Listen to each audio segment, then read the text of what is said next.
I don't know about you guys, but I think 2022 has been a fantastic year for movies. And I mean, sure, everyone always says that at the end of every year during the beginning of their top 10 or 15 or 100 or whatever number of movies they choose to rank, but I think this time this sentiment is actually pretty genuine. I mean, think of the landmark achievements and artist masterpieces that we've experienced in the year of 2022. It was during this year when boys became men and men became gentlemen, or should I say gentle minions, with the political dark comedic satire Minions: The Rise of Gru, starring Evan Almighty lead Michael Scott. It was also this year where we witnessed the cinematic masterpiece that totally didn't bomb at the box office, Black Adam, aka the film that symbolizes a change in the hierarchy of power of my penis, as I was completely swooned by Dwayne Rockhard Johnson. Or who could also forget the slew of Pinocchio movies that all conveniently came out in the same year, with the crown jewel of Pinocchio-mania obviously being Fruity Pinocchio, a true story, starring famous actor Pauly Shore.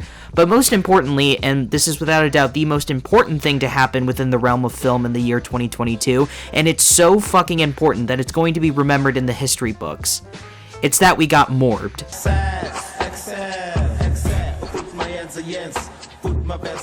So yeah, if you couldn't tell, this was obviously a fan-fucking-tastic year for movies, and normally I'd end it there because there'd be no point, but seeing as top 10 lists are just the fucking craze this time of the year, I figured I'd jump on that bandwagon and give my own best of 2022 list. But you might be thinking, hey, there are already a slew of top 10 lists already on YouTube, why should I waste my time watching this one?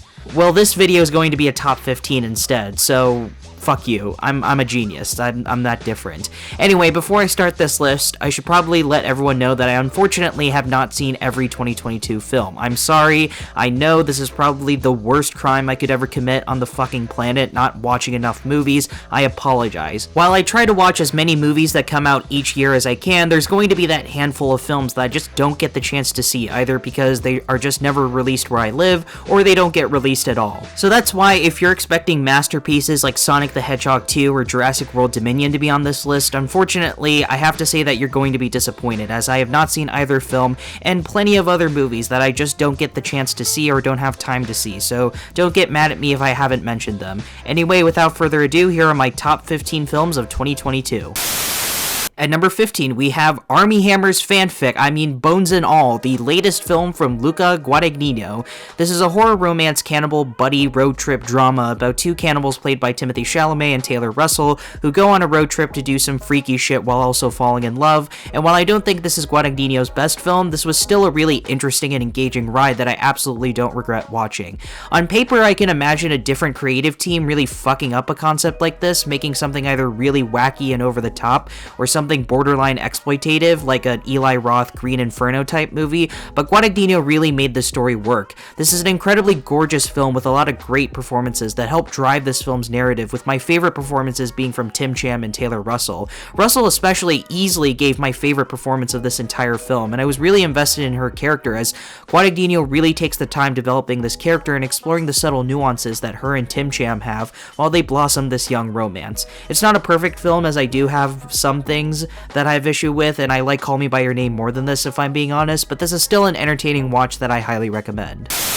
At number 14, we have Dragon Ball Super: Super Hero, the latest anime film in the beloved Dragon Ball franchise. Now, for those of you who don't know, Dragon Ball Z is a very special show for me. Not only was it one of the first anime series that got me, well, into anime in the first place, but it's a show that also helped me fall in love with the greater medium of animation in general. While a lot of what Dragon Ball is known for are its epic fights, and they're for sure great, but the thing that really made me fall in love with this franchise are the characters and stories. Goku, Vegeta, Krillin, Piccolo, Gohan.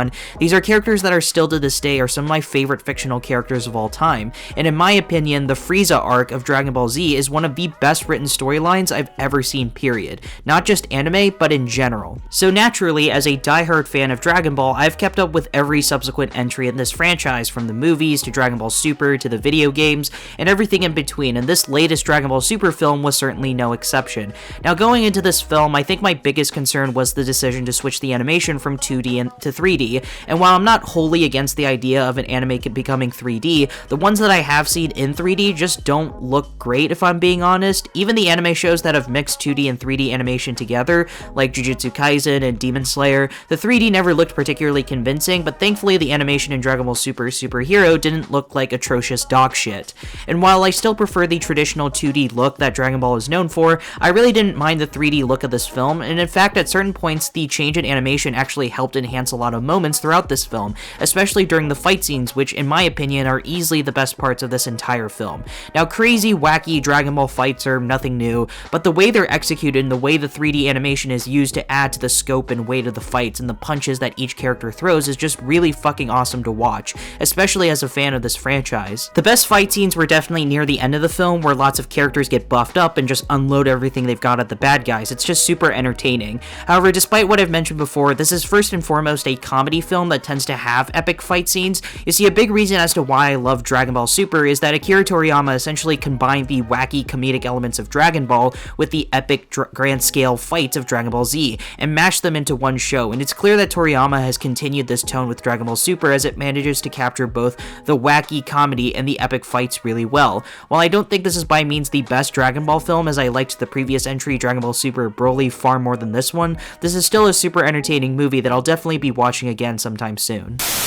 At number 13, we have RRR, an Indian 3-hour plus grand-scale epic over-the-top comedic action film directed by S.S. Rajamouli, the same director behind the Bahubali films. Now, I'm not going to spend too much time on this one because I've already said everything I wanted to say about this film on my podcast, Far Off Films Podcast, so if you're interested to hear my more in-depth thoughts, check that out. But the TLDR is that this movie is the very definition of badass. This is by far one of the most entertaining films I've seen this year, as despite the absurdly long runtime, there was never a moment where I didn't feel entertained. The action scenes were just so well shot and choreographed that I was constantly at the edge of my seat. This shit is seriously better than like 90% of the action movie bullshit that Hollywood dumps out, and it's a shame because this guy clearly has a lot of talent when it comes to making these grand scale action adventures. Anyway, I know I'm not really saying anything new because everyone has pretty much seen the film, and everyone who has seen the film pretty much love it, so I'll just say that if you haven't seen the movie yet, what are you doing? Go fucking watch it. It's on Netflix. You have no excuse. Do it!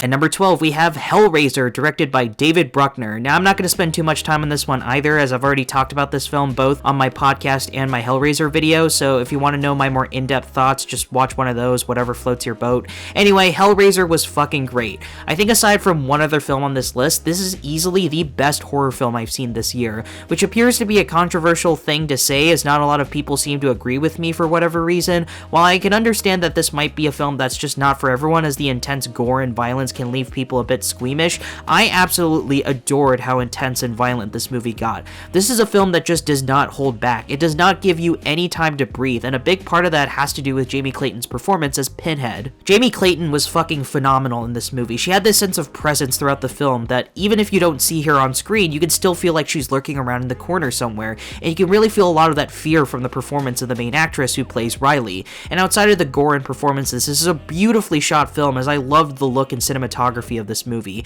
David Bruckner is clearly a very talented filmmaker when it comes to making beautiful horror movies, and the way that Bruckner was able to grab me by the throat and just never let me go honestly felt kind of terrifying. This is a really awesome horror film that I honestly can't wait to watch again on Halloween, as this one was great. At number 11, we have Nope, directed by Jordan Peele. Also talked about this one on the podcast, check it out if you want. Anyway, this was a really phenomenal film. Now, this is a bit of a departure for Jordan Peele, as while his previous films, Get Out and Us, are more straightforward horror movies. This one is more of a sci-fi blockbuster adventure with a lot of terrifying moments of horror. I'm not going to spoil anything in case you haven't seen it, but for those who have seen the film, you know which scenes I'm talking about. This is easily Peele's best looking film to date, as a big part of that is thanks to the cinematography from Hoyt van Hoytema, who served as the cinematographer for her in a number of Christopher Nolan films. The look of this movie really helped create this sense of scope and scale that previously weren't in Peele's other films, and I think this sense of epicness really helped maintain a level of fear and tension throughout the film that never really let me go. The performances in this film were great as well, with Daniel Kaluuya and Keke Palmer being the standouts. This is just a really well-made, entertaining movie that I had so much fun watching, and while I did have some gripes, this is easily one of the best films of the year that I can't wait to watch again and really pick apart the little details I missed the first time. At number 10, we have All Quiet on the Western Front, directed by Edward Berger. Now, Berger is not really a director I'm familiar with, as this is the only film from his that I've seen, and I'm also not super familiar with both the book and the original 1930 film, as this was my first and only experience with this story. But in spite of that, after having seen the film, I'm really intrigued to check out not just the previous versions of All Quiet on the Western Front, but also this director's previous work, as I really enjoyed this movie. The basic premise of this film is that it follows a young German soldier named Paul who eagerly joins the German army during the height of World War I, only to realize that war is kinda bad.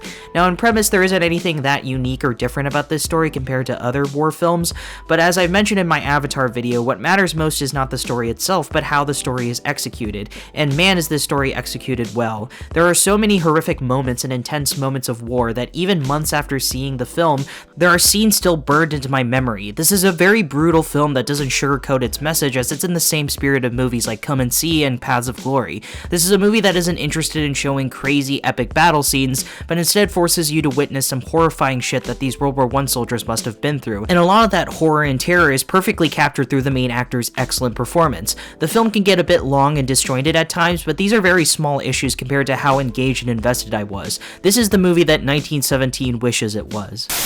At number 9, we have Pinocchio, the Guillermo del Toro one. Now, del Toro is one of the more talented filmmakers working to date, so I'll pretty much see anything that the guy makes, and he's really outdone himself with this one, because in my opinion, this is his best film since Pan's Labyrinth. In fact, speaking of Pan's Labyrinth, I could see a lot of elements from that film in this Pinocchio film, specifically in terms of how both movies explores the horrors of fascism through the lens of a child and using a lot of crazy, fantastical shit. Del Toro himself has stated that he considered this film to be the final one of a, quote, trilogy consisting of Devil's Backbone and Pan's Labyrinth, which is pretty cool. Anyway, back to Pinocchio, it's fucking dank. Now, this is Del Toro's first foray into stop-motion animation, but not once does the film feel amateur, as this is an incredibly, beautifully well-made animated film that not only feels very much like something only Del Toro could have made, but it also feels like as if Del Toro has made nothing but stop-motion animated films his whole life. In the same veins as something like Wes Anderson's Fantastic Mr. Fox and Charlie Kaufman's Anomalisa, Guillermo del Toro's Pinocchio is the first-time venture into stop-motion animation that works perfectly well from a very quirky and visually creative director, and the end result is a really intelligent and passionately crafted film that isn't afraid to push the boundaries of stop-motion animation to tell very mature and dark themes. As I mentioned before, this is a film that very much examines and breaks down the evils of fascist Italy, and the way that Del Toro communicates these themes through the directing, to the excellent voice acting performances, to the writing, and everything in between is just absolutely top-notch. While I did have some issues with the musical numbers of the film, they weren't big enough issues that detracted me from the film, as I loved almost every single minute of this. I really hope Del Toro dips his toe into stop-motion animation sometime soon again, because if he continues delivering movies of the same level of quality as this Pinocchio film, then I'm all for it. At number 8, we have The Northman, directed by Robert Eggers. Now, I've already made an in-depth review about this film on my channel already, so I'm gonna keep this one short, but TLDR, this movie was fucking awesome. Robert Eggers has slowly become one of my favorite directors working in Hollywood right now, with films like The Witch and especially The Lighthouse, so this was easily one of my most anticipated films of the year, and man does it deliver and more. Now, this is a more mainstream film, I guess if you want to call it, compared to his previous films, as there's definitely a much higher budget, with lots of intricately made battle and action sequences, but Eggers' directorial style is never sacrificed or compromised for the sake of being more, quote, mainstreamy, as this is still first and foremost a Robert Eggers film. Some of the best aspects of the movie are when Eggers goes into his weird shit and the supernatural, especially in terms of how it affects the psyche of the main character, played by Alexander Skarsgård. There's never a moment where my eyes aren't glued to the screen, as there are so many cool visuals that constantly kept my attention. And by the time that final epic volcano fight scene happens near the end of the film, I felt so incredibly satisfied. All the actors brought their A-game, as everyone gave fantastic performances, with Skarsgård and Nicole Kidman being the standouts, and overall, this was a wild ride of a film that I can't wait to watch again. At number 7, we have Aftersun, directed by Charlotte Wells. Now, I'm gonna say this up front, this film has the best ending to any movie I've seen in this year. The last 20 minutes of this film was so emotionally heartbreaking and disturbing that I was almost at the brink of crying. And keep in mind that I'm not really the type of person to cry while watching a film, no matter how sad it is, so the film has to be really incredibly well made and earn its emotional climax to get that kind of reaction from me, and the fact that this movie almost did shows just how masterfully made Aftersun is. Everything about this film on a technical level, from the excellent performances from Paul Mescal and Frankie Corio to the amazing use of music to the film's direction and cinematography. It's crazy that this is a first-time feature, as everything about this movie was just so perfect and so precise that there are very few, if any, flaws I found watching this film. This is definitely one of those movies where you haven't really seen it if you've only seen it once, because this is a film that requires multiple viewings to really get the full picture. And it's why I definitely plan on seeing this again really soon. And number 6, we have Tar, directed by Todd Field. Also gonna keep this one short as I talked about this film on my podcast, but the TLDR, this movie was simply phenomenal. Cate Blanchett's performance is easily the best thing about this film, as she absolutely fucking carries this movie. Without Cate Blanchett, there basically is no movie, and this is something the director himself has admitted, so the fact that she was able to give such a great performance that it kept me completely invested in Tar from beginning to end really says a lot. Cate Blanchett legitimately gave the best female performance of the year, and I would be really upset if she didn't at least get an acting nomination. However, outside of Blanchett's performance, there is so much that this movie offers on a technical level that really enhanced a lot of what was going on, especially from a writing and directing perspective. Todd Field is not a director I'm entirely familiar with, as this is my first and only film from him that I've seen, but the way that this movie is directed and the way the camera work and cinematography is utilized throughout these scenes shows that this is a director that is not just confident in terms of how he chooses to present his craft, but is very meticulous as well. There are so many interesting shots, and the way stuff like music and editing helps enhance Blanchett's performance really kept my eyes glued to the screen. This is not a really fast-paced film, as the movie really takes its time both setting up who the character of Lydia Tarr is, but also how her choices and behavior ultimately results in her downfall. It's a very interesting film that I was rarely ever bored watching, and I can't wait to watch it again. At number 5, we have Triangle of Sadness, directed by Ruben Östlund. Now, this film actually won the Palme d'Or at the Cannes Film Festival, and I can totally see why, as this is easily one of the most entertaining comedies I've sat through this year. There are so many laugh-out-loud moments throughout the film that definitely got a huge reaction out of me, and these moments of absurdism and craziness were just so excellently written and presented that there was never a dull moment throughout the film. This is such a funny yet smartly written comedic satire on wealth and class that even if the ideas that Östlund is commenting on can be a bit repetitive and on the nose, it does such a great job with presenting these ideas that they never come across as obnoxious or annoying. This movie could have been fucking 5 hours long and I wouldn't have cared, as this was such a fun watch. The last third of this film was so entertaining that I was honestly kind of disappointed when it was over, as I genuinely wanted more, which is crazy since this film is already pretty long. Östlund is a master at what he does, and I can't wait to see what else he does next. At number 4, we have The Whale, directed by Darren Aronofsky. Now, this was actually my most anticipated film of 2022 because not only am I a huge fan of Aronofsky's work, but it also featured the much-deserved return of Brendan Fraser in a role that I didn't really think I'd ever see him in. Like, yeah, everyone knows him from shit like the Mummy films and the George of the Jungle movies, but this is such a different kind of character that Fraser has played that from the very minute of this film, I couldn't see the actor. I could only see the character of Charlie, and if a movie manages to make me only see the character and not the actor, then you know you have a great fucking film, and that's exactly what this movie was. In the same way that Tar was carried by Cate Blanchett, this is a film that is entirely dependent on Brendan Fraser's performance, and he absolutely delivered.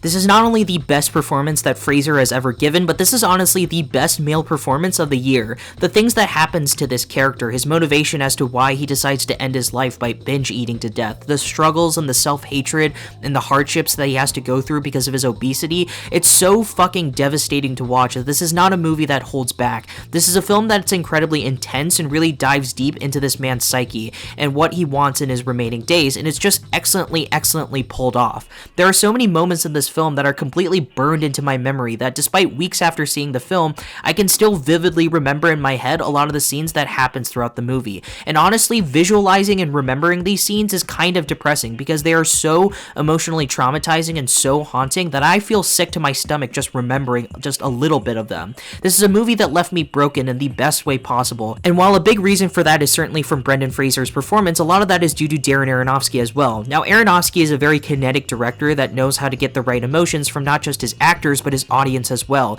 and so with every technical aspect of this movie so refined, from the direction to the camera work to the music to the sense of claustrophobia, everything complements what you're watching, resulting in something fucking great. I know this is a more divisive film, and I'm probably being a bit controversial for putting this so high on my list, but fuck it, whatever, it's my list. I can do whatever I want. I loved it.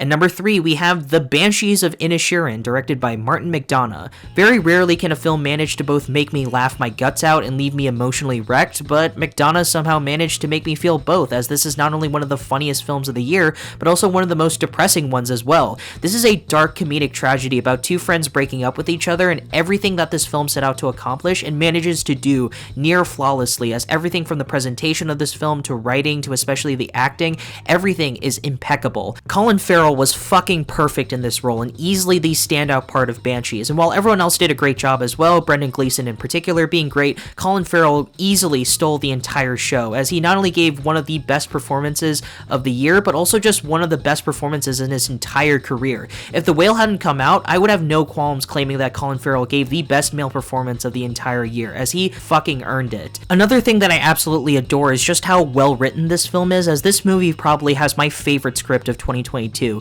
McDonagh has always been a playwright at heart, and his experience as a playwright definitely stands out when it comes to dialogue, as a lot of the conversations that take place amongst these characters manage to feel incredibly natural and effortless. Not a single line of dialogue is wasted, and it manages to hit both the comedic elements and those dramatic ones with ease. I really loved this. And number 2, we have Decision to Leave, directed by Park Chan-wook. Now, I already made a video about this film where I give my in-depth thoughts and feelings about this one, so check that out if you want to know more, but to make a long story short, this movie is just flawless. Park Chan-wook actually won the Best Director award at the Cannes Film Festival, and it's pretty obvious why, as this is easily the best directed film of 2022. The actual look and presentation of Decision to Leave are just mesmerizing to watch, as the way the film communicates, not just its characters, but how it presents them and how they choose to interact with each other, proves why Park is a master of his craft. The way he sets up angles, the shots he chooses to focus on, and more importantly, the specific moments where he chooses not to focus on, the sudden zoom in to characters, the incredible creative ways Park chooses to transition between scenes, everything conveys something to the audience and adds something unique to the plot. The directing of this movie is so fucking good that you seriously could just mute the entire film and you could still follow pretty well what the hell is going on. A lot of people have described this film as one of the most romantic films of the year, and I completely agree with this, because despite this not being a traditional romance, the way that themes of love and desire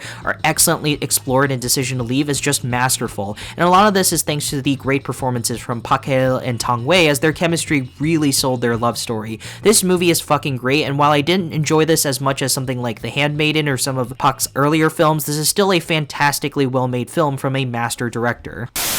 And the number 1 film of 2022 is Everything Everywhere All at Once, directed by the Daniels. So look, this movie, it's perfect. Let's be honest. I know that, you know that, we all know that. This movie is in like the top 15 highest rated narratives on Letterboxd. Everyone agrees this is just one of the best movies, period, and I'm not really saying anything new or groundbreaking when I say that. So I'm just gonna leave it at this.